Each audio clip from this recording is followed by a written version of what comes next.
Good morning everyone, welcome to news scan. ఈరోజు ఆంధ్రప్రదేశ్లోని ప్రధాన వార్తా దినపత్రికలోని ప్రధాన అంశాలు చూస్తూ ఉన్నాము. మొదటిగా ఈనాడు దినపత్రిక చూస్తే ఇక్కడ మనకి ఛత్తీస్గఢ్లోని రాయ్పూర్ విమానాశ్రయంలో నిరీక్షిస్తున్న ప్రయాణికులు మరింత పెరిగిన ఇండిగో కష్టం, 550కి పైగా విమానాలు రద్దు, హైదరాబాద్లోనే 79 నిలిపివేత, బెంగళూరు, ముంబై, ఢిల్లీలోనూ ప్రయాణికుల అవస్థలు అనే వార్తని మనం చూస్తూ ఉన్నాము. ఇక ఇండిగో సంస్థ కొన్ని విమానాలను నిలిపివేసిన సంగతి మనందరికీ తెలిసిందే. నిన్ను కూడా ఆ వార్తని విజిల్ న్యూస్ ప్రసారం చేయడం జరిగింది. సో 79 వరకు హైదరాబాద్లోనే నిలిచిపోవడం అంటే మరి ప్రయాణికుల అవస్థలు మనం అర్థం చేసుకోవచ్చు. సిబ్బంది కొరత, కొన్ని టెక్నికల్ ఇష్యూస్ తోటి ఈ తాత్కాలిక ఇండిగో ఫ్లైట్స్ నిలిపివేత అనేది ఇండిగో సంస్థ కూడా వెల్లడించింది. ఇక మరొక వార్తని మనం ప్రధానంగా చూస్తున్నాం. 45 రోజుల్లో శంకుస్థాపనలు, విశాఖ ఎంఓయూలపై కార్యాచరణ, అమలు దిశగా 7.69 లక్షల కోట్ల పెట్టుబడులు, ఎస్ఐపిబి సమావేశంలో సీఎం చంద్రబాబు అనే వార్తని ఇక్కడ చూస్తూ ఉన్నాము. అండ్ అలాగే 18 నెలల్లో 20 లక్షల కోట్ల పెట్టుబడులు సాధించాం, మార్చిలోపు కంపెనీలకు 2000 కోట్లు ఇన్సెంటివ్స్, మంత్రులు టీజీ భరత్, కందుల దుర్గేష్ అనే వార్తను మనం చూస్తూ ఉన్నాము. అండ్ అలాగే ఇక్కడ మనము పుతిన్ ఢిల్లీ రాక్ గురించి ఈ వార్తలు మనం చూస్తూ ఉన్నాము. ఇక చిరకాల బంధానికి మరింత బలం, భారత్కు చేరుకున్న రష్యా అధ్యక్షుడు పుతిన్కు విందు ఇచ్చిన మోదీ, నేడు కీలక సమావేశం జరగబోతున్నట్లుగా ఈ వార్తలో చూస్తూ ఉన్నాము. అలాగే నా స్నేహితుడికి స్వాగతం పలికినందుకు ఆనందంగా ఉంది, కాల పరీక్షకు నిలిచిన భారత్, రష్యా స్నేహం దేశ ప్రజలకు ఎంతగానో మేలు చేసింది అనే వార్తని ఇక్కడ చూస్తూ ఉన్నాము. అండ్ అలాగే ఇక్కడ మరొక వార్త, గ్రామాలకు మినీ కలెక్టరేట్లుగా డీడీఓలు, పౌర సేవలు ప్రజలకు చేరువయ్యేందుకు ఈ ఏర్పాటు, కూటమి వచ్చాక స్థానిక సంస్థల్లో అనేక సంస్కరణలు, డీడీఓల ప్రారంభోత్సవంలో ముఖ్యమంత్రి పవన్ కళ్యాణ్ అనే వార్తని ఈనాడు దినపత్రికలో చూస్తూ ఉన్నాము. ఇక ఇక్కడ మనం మరొక వార్త, పరకామణి కేసు ఒక చిన్న చోరీ, $9 దొంగతనమే జరిగింది, వారు 14 కోట్లు ఆస్తుల్ని రాసిచ్చారు, ప్రపంచంలో ఎక్కడా ఇలా జరగలేదు, వైకాపా అధినేత జగన్మోహన్ రెడ్డి. పరకామణి కేసు గత కొన్ని రోజులుగా కూడా 2 తెలుగు రాష్ట్రాలే కాదు, ప్రపంచం అంతా కూడా, అంటే చాలా రాష్ట్రాల్లో చాలా దేశాల్లో కూడా ఈ పరకామణి కేసు ఒక సంచలనం సృష్టించిందనే చెప్పాలి. ఎందుకంటే వెంకటేశ్వర స్వామికి ప్రపంచవ్యాప్తంగా భక్తులు ఉన్నారు. అక్కడ ఆ దేవాలయాన్ని ఎంత పవిత్రంగా చూస్తారో, అక్కడ ఏ చిన్న సన్నివేశం జరిగినా కూడా అంతే పవిత్రంగా చూస్తారు. అక్కడికి వచ్చిన హుండీ లెక్కలు, అంటే కానుకలను లెక్కించే ప్రాంతాన్ని మనం పరకామణి, అంత పవిత్రంగా చూసే పరకామణి చోరీ కేసు చాలా చిన్న కేసుగా వైఎస్ జగన్మోహన్ రెడ్డి గారు అభివర్ణించారు. ఆ వార్తని ఇక్కడ ఈనాడు దినపత్రికలో మనం చూస్తూ ఉన్నాము.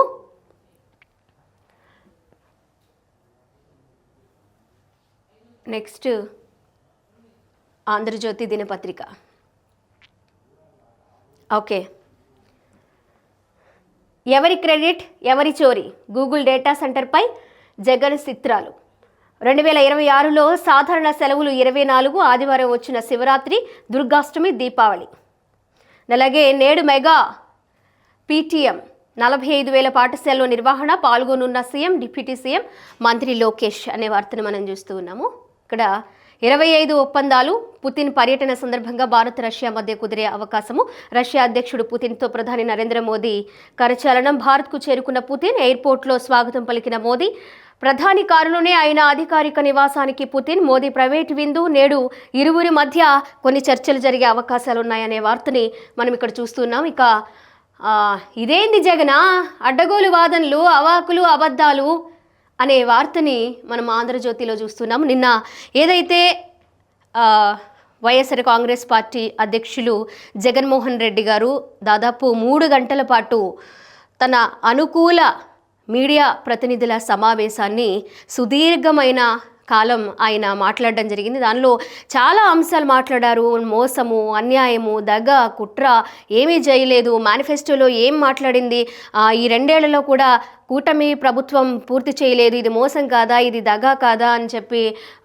మాట్లాడడం కూడా జరిగింది. అందులో కూడా వాడు వీడు ఎవడు అంటూ కూడా ఆయన కొన్ని మాట్లాడారు. ఒక ఉన్నతమైన బాధ్యత కలిగిన అధికారులను కూడా ఆయన వాడెవడు వీడెవడు అని కూడా మాట్లాడడం జరిగింది. సో అది ప్రజలందరూ చూశారు, దానికి సంబంధించి తెలుసు అందరికీ కూడా.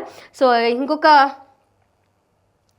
వార్త మనం చూసుకుంటే స్వతంత్రంగా పంచాయతీలు, చిత్తూరులో డీడీఓ కార్యాలయ శిలాఫలకాన్ని ఆవిష్కరిస్తున్న డిప్యూటీ సీఎం పవన్ కళ్యాణ్, ఎమ్మెల్యేలు గురజాల, మురళీమోహన్ తదితరులు. కార్యాలయాల చుట్టూ తిరగాల్సిన పని లేదు, పంచాయతీ స్థానంలోని పరిష్కారం, డీడీఓ కార్యాలయాలతో పౌర సేవలు విస్తృతం. ఉప ముఖ్యమంత్రి పవన్ కళ్యాణ్ చిత్తూరు నుంచి వర్చువల్గా రాష్ట్ర వ్యాప్తంగా 77 డీడీఓ కార్యాలయాల ప్రారంభం అనే వార్తని మనం ఇక్కడ చూస్తూ ఉన్నాము.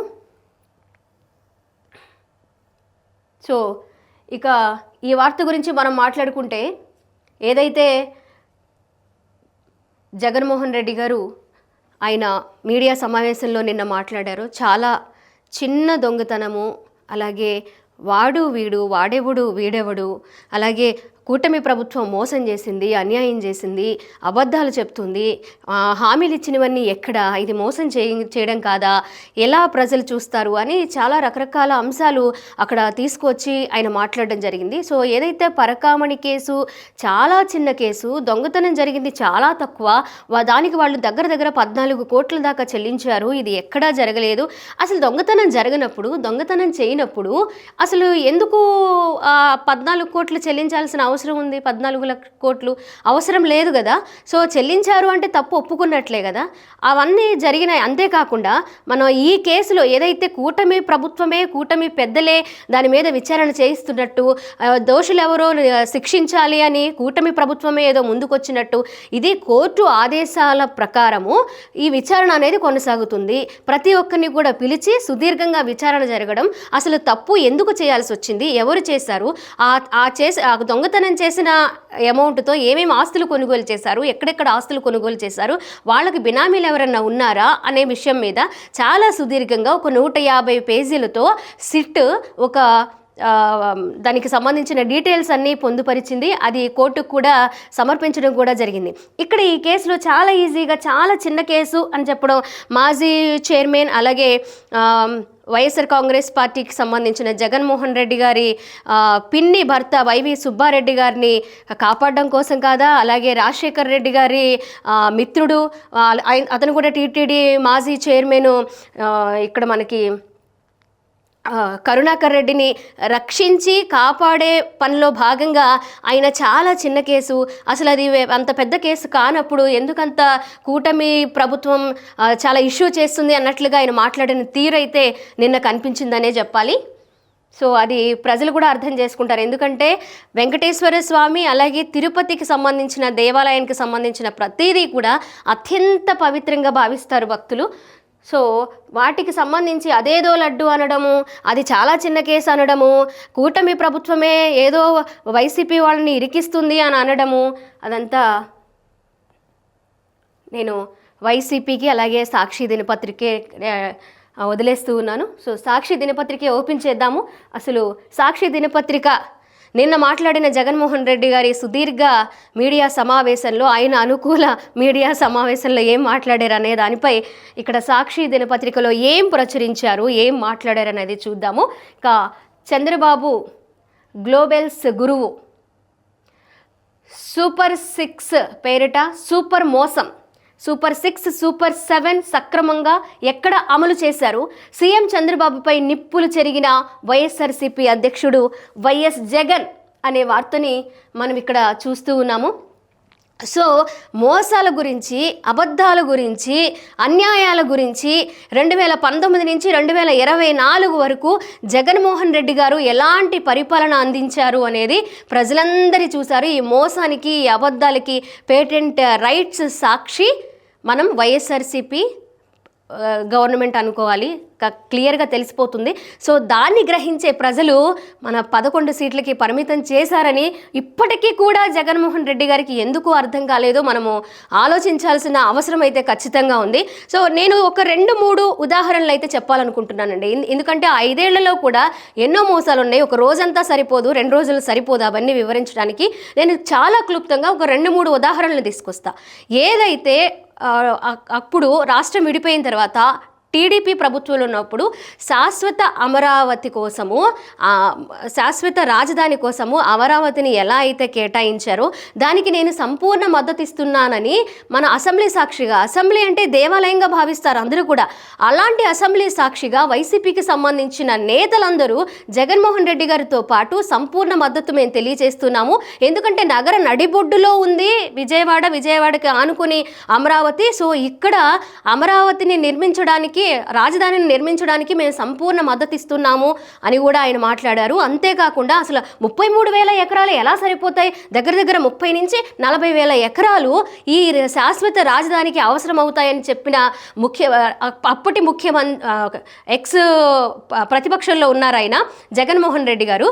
సో ఆయన మాట్లాడింది ఆయన ఎలా వదిలేసి మేము అసలు మళ్ళీ టీడీపీ వాళ్ళు దుష్ప్రచారం చేస్తున్నారు, వైసీపీ కనుక వస్తే ఇక్కడ రాజధానిని ఉంచదు, రాజధాని అభివృద్ధి చేయదు అని దుష్ప్రచారం చేస్తున్నారు, మేము ఇక్కడే ఒక ప్యాలెస్ని కట్టుకున్నాము, అసలు ముఖ్యమంత్రి చంద్రబాబు నాయుడు గారికి అసలు సొంత నివాసమే ఇక్కడ లేదు, మేము ఇక్కడ ఒక గొప్ప ప్యాలెస్ని నిర్మించాము, సో అమరావతిని ఎక్కడికి తరలించే పరిస్థితే లేదు అని మాట్లాడిన వైసీపీ నాయకులందరూ మరి ప్రభుత్వం వచ్చిన తర్వాత 2019 తర్వాత ఎలా 3 రాజధానులను మాట్లాడారు. ఇక్కడ అసలు ఏమీ అనుకూలత లేదు, సో అందువల్ల మేము 3 రాజధానుల ప్రకటన చేస్తున్నామని భూములు ఇచ్చిన రైతులందరి ఆశల్లో నీళ్లు చల్లారా లేదా? చాలా మద్దతుగా, చాలా స్వచ్ఛందంగా వాళ్ళ ఫ్యూచర్ని, పిల్లల భవిష్యత్తుని ఆలోచించి రైతులందరూ స్వచ్ఛందంగా 33,000 ఎకరాలని రాజధాని కోసం ఇస్తే వచ్చిన కొన్ని రోజుల్లోనే అధికారం మేము మారవు అని నమ్మబలికి ప్రజల్ని మోసం చేసి 3 రాజధానులు ప్రకటన చేసింది ఎవరు? వైఎస్ఆర్ కాంగ్రెస్ పార్టీ, అప్పటి ముఖ్యమంత్రి జగన్మోహన్ రెడ్డి గారు కాదా? సో అది అలా వదిలేద్దాం. అండ్ అలాగే ఏదైతే ఎన్నికలకు ముందు 2019 ఎన్నికలకు ముందు మేనిఫెస్టోలో దశల వారీగా మద్యపాన నిషేధం అని ప్రకటించిన జగన్మోహన్ రెడ్డి కనీసం దశల వారీగా మద్యపాన నిషేధాన్ని అమలు చేయకపోగా అసలు ఎక్కడ ఈ యావత్ భారతదేశంలోనే లేని బ్రాండ్ని, బ్రాండ్ని కల్తీ మద్యాన్ని తీసుకొచ్చి ఎవరైతే ఆ డ్రింక్ చేసే వాళ్ళకి అనారోగ్య సమస్యలు, ఎంతోమంది ఆడవాళ్ళ పసుపు తాడు తెగిపోవడం, వాళ్ళ కుటుంబాలు రోడ్డును పడడం జరగలేదా? ఇవన్నీ ప్రజలందరూ చూశారు కదా. ఎక్కడా దొరకని బ్రాండ్స్, వాటికి ఎడిక్ట్ అయిపోయి తర్వాత 25-20 సంవత్సరాల దాకా వరకు కూడా మద్యపానం ఎంత అమ్ముడుపోతుంది, ఎంతమంది కొంటారు, దానివల్ల ఎంత ఇన్కమ్ వస్తుందని కూడా అంచనాలు వేసేసిన జగన్మోహన్ రెడ్డి మోసం చేయడం కాదా? పోనీ ఎలక్షన్స్కి ముందైనా అట్లీస్ట్ 6 నెలలు 3 నెలల ముందైనా ఈ శాశ్వత మద్యపాన నిషేధం జరుగుతుందేమో అని ఆడపడుచులందరూ కూడా ఆశగా ఎదురు చూశారు. నా అక్క చెల్లెళ్ళు, నా అవ్వతాతలు అని చెప్పిన జగన్మోహన్ రెడ్డి ఆ మద్యపాన నిషేధం చేయకపోగా పెన్షన్ విషయంలో కూడా ఆయన మోసం చేశారనే చెప్పాలి. 2,000 ఉన్న పెన్షన్ 3,000కి పెంచుతానని సంవత్సరానికి 250 4 ఏళ్ళకి 250 చొప్పున దిగిపోయే టైంకి 3,000 చేసింది మోసం కాదా? ఎంత ఆశపడ్డారండి అవ్వతాతలు. 2,000 నుంచి 3,000 రూపాయలు పెంచుతారని కేవలం ఆ పెన్షన్ గురించే ఇప్పుడు సగం ఓట్లు జగన్మోహన్ రెడ్డి గారికి అప్పట్లో వచ్చినాయని నేను అనుకుంటా. మీ సమాధానం ఏంటో ప్రజలకి అర్థమవుద్ది. సో ఆ సుదీర్ఘ 5 సంవత్సరాల అబద్ధపు మోసపు పరిపాలన చూసే ప్రజలు జగన్మోహన్ రెడ్డి నమ్మే పరిస్థితి లేక ఏదైతే ఆయన ఊహించుకున్నారో, ప్రజలు కోరుకుంది అభివృద్ధి, బటన్ నొక్కే పరిస్థితి ప్రజలకు అవసరం లేదన్నారు. ఎంతోమంది ఆ పథకాలు తీసుకున్న వాళ్ళే ఎవరేమన్నారు నిన్ను, మేము అడిగామా మా పిల్లల ఫ్యూచర్ ఏంటి, అభివృద్ధి ఏది, నువ్వు బటన్ నొక్కి ఏదో 10,000 రూపాయలు 15,000 రూపాయలు ఇస్తే అది ఈ నెలకే కదా, ఈ 10 రోజులకే కదా, ఈ ఒక్క రోజుకే కదా, దీనివల్ల మాకేం ఉపయోగం, మా పిల్లలకి ఏం ఉపయోగం, అభివృద్ధి ఎక్కడా అని క్వశ్చన్ చేసే కదా నిన్ను అక్కడ నిలబెట్టింది. తీర్పిచ్చేది ప్రజలండి. తీర్పు ఇవ్వాల్సింది కూడా ప్రజలే, ఏదో వైసీపీ నాయకులో కాదు. సో అది తెలుసుకుంటే మనం మీడియా సమావేశంలో ఏం మాట్లాడుతున్నాయి, ఎలాగో మీడియా సమావేశం నిర్వహించరు, అనుకూల మీడియాని తీసుకొచ్చి మాట్లాడుకునేది కూడా ఏదో స్క్రిప్ట్ రాసిచ్చిందే కదా.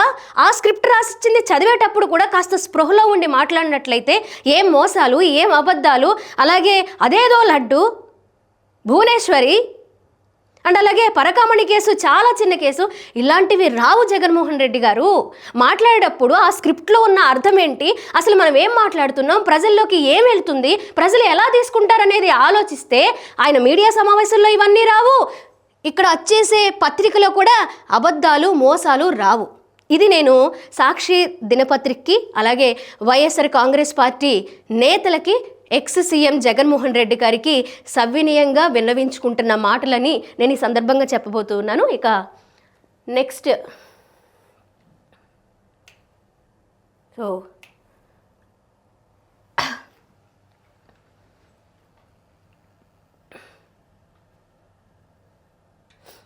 ఆంధ్రజ్యోతి,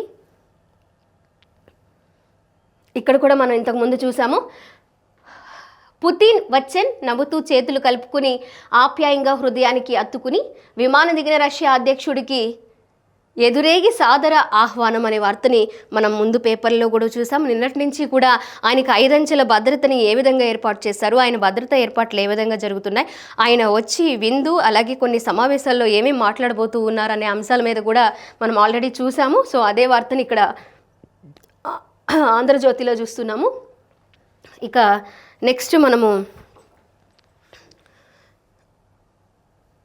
20,444 కోట్ల పెట్టుబడులకు ఆమోదం, 56,278 మందికి ఉద్యోగ అవకాశాలు, విశాఖ సదస్సులో ఒప్పందం కుదిరిన 6 కంపెనీలకు గ్రీన్ సిగ్నల్, డ్వాక్రా మహిళల ద్వారా పశువుల దాణా తయారీ పరిశ్రమలు, క్వాంటమ్ వ్యాలీకి సహాయ మండలి, స్పీడ్ ఆఫ్ డూయింగ్ బిజినెస్తోనే రాష్ట్రానికి పరిశ్రమలు, SIPB సమావేశంలో ముఖ్యమంత్రి చంద్రబాబు నాయుడు అనే వార్తని మనం చూస్తున్నాం. అలాగే ఒప్పందాల అమలుకు ప్రత్యేక పోర్టల్, రాష్ట్రానికి ప్రవాహంలో పెట్టుబడులు, 18 నెలల్లో రికార్డు స్థాయిలో 20 లక్షల కోట్ల పెట్టుబడులు, 26 కంపెనీలకు అనుమతి, ఎర్లీ బర్డ్ ప్రోత్సాహకాల కింద మరో 6 కంపెనీలకు ఆమోదం, మంత్రులు కందుల దుర్గేష్, టీజీ భరత్ అనే వార్తని మనం ఇక్కడ చూస్తూ ఉన్నాము. సో ఇక జనం కోసమే నేను, పదవి అలంకారం కోసం కాదు, ప్రజలు అప్పగించిన బాధ్యత ఇది అని ఇక్కడ డిప్యూటీ సీఎం పవన్ కళ్యాణ్ గారు చెప్తున్నట్లుగా ఈ వార్త ఉంది. కష్టపడితేనే కార్యకర్తలకు గుర్తింపు, గాంధీజీ గ్రామ స్వరాజ్యం దిశగా ఎన్డీఏ అడుగులు, పంచాయతీరాజ్ చారిత్రాత్మక విప్లవానికి శ్రీకారం, చిత్తూరు పర్యటనలో ఉప ముఖ్యమంత్రి పవన్ కళ్యాణ్, రాష్ట్ర వ్యాప్తంగా 77 డివిజన్ డెవలప్మెంట్ ఆఫీసులు వర్చువల్గా ప్రారంభం అనే వార్తను చూస్తున్నాం. ఇక మన అమరావతి క్రియేటివ్ సిటీ అనే వార్తను మనం ఇక్కడ చూస్తూ ఉన్నాము. సో 7,380 కోట్ల నాబార్డు రుణాలకు ఓకే, 169 కోట్లతో లోక్ భవన్, నీరుకొండలో ఎన్టీఆర్ విగ్రహం ఆత్మగౌరవం వైభవానికి ప్రతీకగా నిర్మాణం, 2వ విడత LPS ప్రణాళికలకు ఆమోదం, NH-16తో సీడ్ యాక్సెస్ రోడ్డు అనుసంధానం, 532 కోట్లతో టెండర్లకు లైన్ క్లియర్, 165 కోట్లతో ఏపీ జ్యుడిషియల్ అకాడమీ, ముఖ్యమంత్రి చంద్రబాబు అధ్యక్షతన CRDA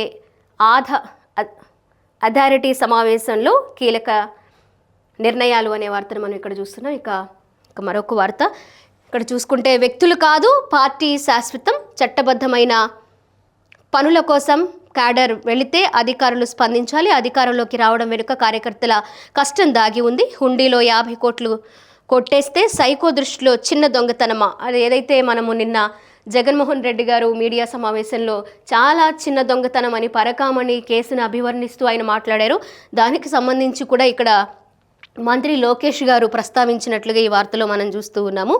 సో ఇక గుండెకు బైపాస్, రమేష్ ఆసుపత్రి వైద్యుల ఘనత, దేశంలోని తొలిసారిగా రికార్డు 76 ఏళ్ల రోగికి విజయవంతంగా చికిత్స అనే వార్తను మనం చూస్తూ ఉన్నాము. ఇక్కడ పీజీ వైద్య విద్య కోర్సుల ఫీజు, ఇక ఇది కూడా మనం చూస్తూ ఉన్నాము. 5 కొత్త ప్రభుత్వ వైద్య కళాశాలలో పీజీ కోర్సుల ఫీజుల నిర్ధారణ, 5 కళాశాలకు 60 సీట్లు కేటాయించిన NMC మంత్రి సత్యకుమార్ అనే వార్తని ఇక్కడ చూస్తూ ఉన్నాము. ఇక ఇది మరొక వార్త, ఇది కూడా నిన్నటికి సంబంధించిందే. నిన్న ఏదైతే ఆయన జగన్మోహన్ రెడ్డి గారు మాట్లాడారో, ఇది దోపిడీ దొంగల రాజ్యమని, వ్యవసాయాన్ని దండగ చేశారని, తుపాన్ని చేత్తో తీసేసినట్లు బిల్డప్లు ఇస్తున్నారని ఆయన రకరకాలుగా మాట్లాడారు. అండ్ అలాగే రెడ్ బుక్ పాలన అని కూడా ఆయన కొన్ని విషయాల్లో మాట్లాడడం జరిగింది.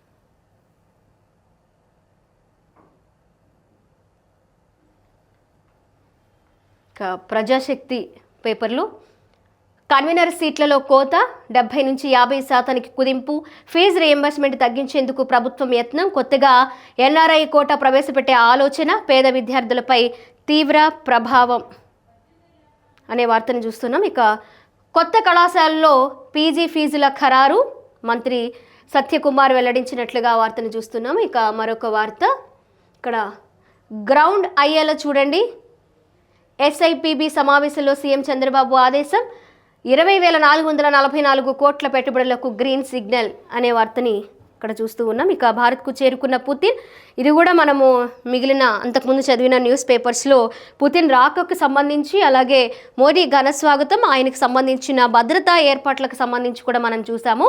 సో ఇక పల్నాడులో ఘోరం, లారీని ఢీకొన్న కారు, 5 విద్యార్థులు మృతి చెందినట్లుగా కూడా ఈ వార్తలో చూస్తూ ఉన్నాం. మరొక వార్త, ఢిల్లీ వాయు కాలుష్య నియంత్రణకు తక్షణ చర్యలు, ప్రతిపక్ష ఎంపీల డిమాండ్, గ్యాస్ మాస్కులతో పార్లమెంట్ ఆవరణలో ఆందోళన చేసినట్లుగా కూడా ఈ వార్త ఉంది. ఇక గంజాయి బదులు ట్యాబ్లెట్స్, కొత్త పుంతలు తొక్కుతున్న డ్రగ్ మాఫియా, అనుమతి లేకుండా విక్రయిస్తున్న 2 దుకాణాల లైసెన్స్ సస్పెన్షన్ అనే వార్తను మనం చూస్తున్నాం. ఇక అప్పుల బాధలో అరటి రైతు ఆత్మహత్య చేసుకున్నట్లుగా మరొక వార్త.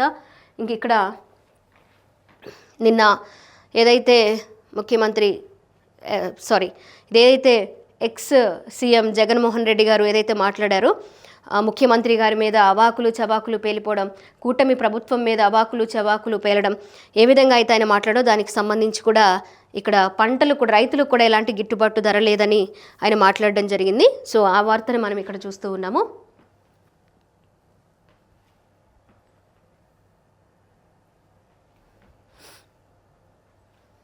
విశాలాంధ్ర ఎంఓయూల అమలు వేగవంతం, 20 రోజుల్లోనే ఆచరణలోకి, సగం పైగా ఒప్పందాలు, స్పీడ్ ఆఫ్ డూయింగ్ బిజినెస్ వల్లనేనన్న చంద్రబాబు, 20,444 కోట్ల పెట్టుబడులకు ఎస్ఐపిబి ఆమోదం అనే వార్తను మనం చూస్తూ ఉన్నాము. అటు చంద్రబాబుపై ఫైబర్ నెట్ ఫిర్యాదు ఉపసంహరణ అనే వార్తను మనం చూస్తున్నాం. ఇక పుతిన్ రాకకు సంబంధించి, అలాగే విశాలాంధ్ర పేపర్లో కూడా మనం చూస్తూ ఉన్నాము.